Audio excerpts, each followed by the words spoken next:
There's a fear factor for this procedure. I think a lot of it's lack of understanding or awareness of what we're actually doing and what has changed in terms of technology. So the biggest fear is you're going to cause inflammation, cause a retinal detachment.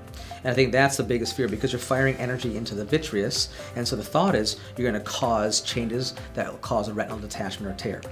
There's no inflammation that we induce from this procedure, which is why we don't give any anti-inflammatory drops afterwards as well.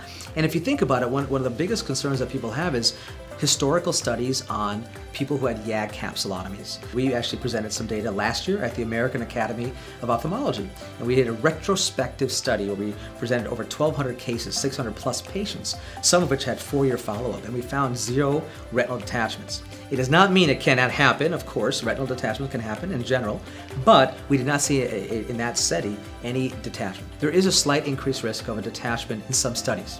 So the assumption is, if that causes increased risk potentially, doesn't this automatically cause an even higher risk?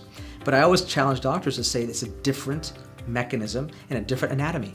In a vitreal lysis or a floater treatment laser, we're breaking up what we call collagen fibers.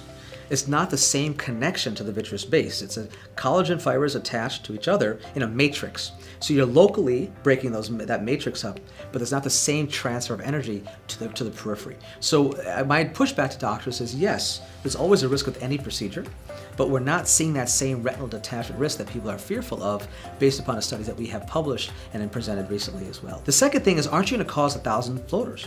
You're just breaking things up. And there's a combination of both. There is plasma. So with high enough energy, we cause a plasma reaction.